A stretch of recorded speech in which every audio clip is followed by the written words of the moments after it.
Angel Reese was older, I would have gotten on her about what she just said. Because I would have been like, how naive can you be? The WNBA seems to be in chaos over the latest spectacle featuring Angel Reese, who boldly claimed she plans to take down Caitlin Clark. As if Clark, a living legend, could be toppled by someone preoccupied with sideline drama, feigned injuries, and constant complaints about low salaries. Clearly, Angel has officially crossed into delusional territory. Angel Reese is a wonderful player, but she does not compare to what and who Caitlin Clark is when she's on the basketball floor. Plain and simple. It's honestly laughable. How does she think she can outshine Clark, a player who's rewriting history every season? So far, the only thing Reese has mastered is making a spectacle of herself. Maybe she's racking up awards for being pathetic. It sure seems that way. Before Reese talks about dominating the WNBA, she might want to fix her own reputation first. Switching coaches won't give her the spotlight. What she really needs is a serious attitude adjustment. Please don't forget to like the video and subscribe my channel for more awesome content. Thanks. And look, Angel Reese, there's nothing that she does where you go, did you see her? Angel Reese seems to think that training with David Alexander, LeBron James's coach, will magically turn her into the next superstar in women's basketball. As if working with one of the world's top trainers could suddenly make Reese a threat to dethrone Caitlin Clark. While Reese is busy perfecting her general movement patterns, Clark is out there actually improving her shooting, playmaking, and the skills that truly matter on the court. Good luck, Angel. While you're figuring out whatever that even means, Clark is sharpening the abilities that have already left you behind. Reese may have had her moment at LSU, but thinking she's on Clark's level is like claiming you're dropping a hit album after singing in the shower for 5 minutes. Delusional, not competitive. Reese might have been LSU royalty, but Clark is the queen of basketball, period. Reese talks about surpassing Clark while Clark is busy redefining the entire game. Sure, Angel, tell me again how you plan to dethrone a legend when you haven't even made your mark in the pros yet. For me and Camille, this is the most we've ever lost in our life. I only lost 7 games in my last 2 years at LSU. So, it's been hard for me. But adjusting and just kind of have that mindset of, just moving on has been something I try to give myself a little bit of grace. Let's rewind to the 2023 NCAA championship. You remember it, right? Reese desperately tried to steal Clark's spotlight with that childish taunt, flipping the "you can't see me" gesture right in Clark's face. Sure, it was a moment, but for all the wrong reasons. While Reese was busy turning the game into a WWE skit, Clark remained the best player on the court, effortlessly outscoring everyone, including Reese. Reese's so-called big move was nothing more than a lame attempt to make herself relevant, grabbing attention for a fleeting 5 seconds, while Clark was out there making history.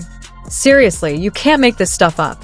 There is no one like Caitlin Clark in the history of the WNBA. And speaking of stats, Reese's WNBA debut was underwhelming, to say the least.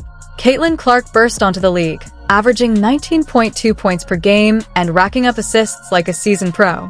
Meanwhile, Reese managed just 13.6 points per game, almost 6 points fewer than Clark, in case anyone missed it. Clark also led all rookies in assists with 8.4 per game, while Reese was still struggling to get a consistent shot off. Then came the Rookie of the Year award. Clark took it effortlessly. It wasn't even a contest. Reese only made it to the finalist list, which at this point feels like a participation badge. Clark didn't just win. She entered the league and immediately signaled she was ready to dominate, while Reese is still trying to catch up. But they still ask you about Rookie of the Year. Yeah. What is your stance on that? So my whole thing was when I got drafted, number 7. So I'm like, cool. The pressure is not even on me because I'm drafted 7, so the pressure shouldn't be up there. So I'm like, all right, cool. I can just hoop. So I don't know when it started to just break out where I was just in Rookie of the Year conversations. I'm like, all right, cool. It's because you started killing it. Well, yeah. Reese's off-court life has turned into a full-blown circus. She scored a signature shoe deal with Reebok. Exciting, sure, but for someone who hasn't consistently proven herself on the court, it's not exactly groundbreaking. Meanwhile, Clark is out there changing the game with every move she makes, while Reese is busy curating her Instagram lifestyle. Cute, but if she thinks posting photos will help her beat Clark, good luck. Maybe it's time to focus on basketball instead of likes. And speaking of money, Reese loves highlighting her WNBA salary of $73,439 and complaining about how expensive life is. Reese, you're not exactly living in a Beverly Hills mansion. Maybe start budgeting. Meanwhile, Clark is quietly handling her business, staying focused on the game, and clearly not worrying about the cost of a Starbucks latte. So I think it's really just the fans, her fans, the Iowa fans, now the Indiana fans that are like, they ride for her. And I respect that respectfully, but sometimes it's very disrespectful. I think there's a lot of racism when it comes. Let's really break down the league Reese is counting on for her big break. The 3x3 league set to kick off in January 2025, featuring 34 of the top players in the world. It's a major event, bringing together elite talent, and Reese is essentially stepping into a lion's den. Sure, she's set to earn $250,000 for the season, a huge jump from her modest $81,000 WNBA salary, but money and headlines don't equate to performance. Right now, Reese's game doesn't scream, ready for this level. It screams, needs serious work. She's entering a league filled with some of the most skilled players on the planet. Reese may be chasing the spotlight, but when it comes to actual competition, the attention will go to those who can deliver on the court. If she thinks just showing up and having fun will make her the next big thing, she's in for a harsh reality check. Critics are already calling her expectations overblown, and frankly, they may be right. This league is elite, and Reese isn't even close to matching that caliber yet. Reality check.